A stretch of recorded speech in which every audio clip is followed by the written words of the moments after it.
In your written testimony in response to some of the chairman's questions, you stated that you were informed of suspicious activity on July the 31st by your chief information officer and went on to discuss that. And you said, I certainly did not know that personal identifying information, PII, had been stolen or have any indication of the scope of the attack.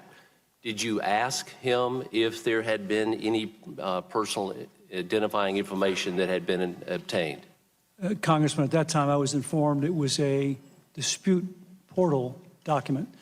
Dispute portal document is something that typically houses if a consumer is disputing with us that they've paid off a utility bill, he or she may take a picture of the utility bill. So at that time, that was the conversation. Not to interrupt, but my question was, did you ask if any PII had been accessed? No, I did not. Were you made aware at that point of the Apache Strut patch? No, sir, I was not. Had you had any meetings with your chief information officer or your security department about any of this issue prior to July 31st? No, Congressman, I did not. Had you had any meetings with them about any other security information during that time from March until July 31st? Oh, yes, we would have routine meetings, security reviews, IT reviews. How often do you have those? Common due process would be at least quarterly. And why did you not have this discussion come up? And did you have, obviously that's more than a quarter, so how many meetings did you have between that time of March the 8th until July the 31st with your security team? Make sure I understand your question. Why didn't... No, how many meetings did you have during that time from March the 8th until July the 31st? I don't have that information with me. If that's important, we can get that. Well, how many do you remember? Do you remember any of those? So normally we'd have IT reviews at least quarterly and security reviews at least quarterly. And then you'd augment that on an as-needed basis. Well, with those meetings and those timelines of March the 8th until July 31st, we are covering into 3 quarters, not a total of 9 months, but you touch into 3 quarters of that year. And at any point in any of that, did you have any information about this going on? No, sir, I did not. All right. In your testimony, you indicate that the security department ran scans in March for the vulnerability but failed to identify it. Can you explain how this is possible, and why was there never any confirmation of anybody coming back and checking to see, okay, we have this identified information, there was a failure at someone on the team to identify this, that it was being used, that the software was even being used. Was there no one coming in to verify that? Do you have any outside person prior to the ones that you hired to look at this? Congressman, we get notifications routinely, the IT team, the security team do, to apply applications. This individual, as I mentioned earlier, did not communicate to the right level to apply the patch. The follow-up was, as you mentioned. You said this individual? Mm-hmm. So you had one person responsible for this?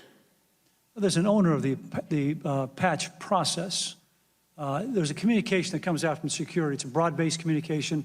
Once they receive notification from a software company, or in this case, DHS, they notify appropriate people. Then an individual who owns the patch process cascades that communication. For everyone that's on your Equifax team, is there anything more important than protecting the PII of the consumers?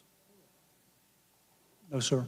Would we identify that as the #1 responsibility of the company and everybody in your company? We have for years, sir, yes. Okay.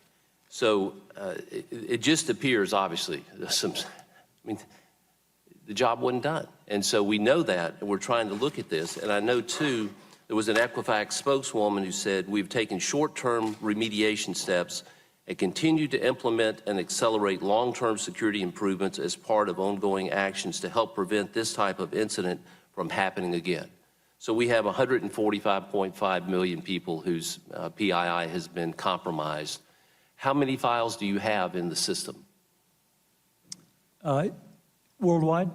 Yes, sir. I think someone mentioned earlier, there's a public number out there of over 800 and some odd million consumers and 100 million companies roughly. And we know this breach includes some from Canada, some from the UK. Would that be fair to say even at this point? Congressman, a point of clarification there was some data that we had on, I think it's 7,000 Canadians in the U.S. So the data was in the U.S., same environment. We had some data on UK citizens also in the U.S. That piece is still under investigation. You know, my home state of Mississippi has 3 million people. 3 million people. Almost 1.4 million files have been breached in my state. That's, if you take away people that are minors who don't have a file yet, almost my entire state's going to be impacted. So this is a travesty. It's something that was preventable, we know. And so saying that we want to protect what goes forward doesn't bring us a lot of comfort today. Thank you, and I yield back.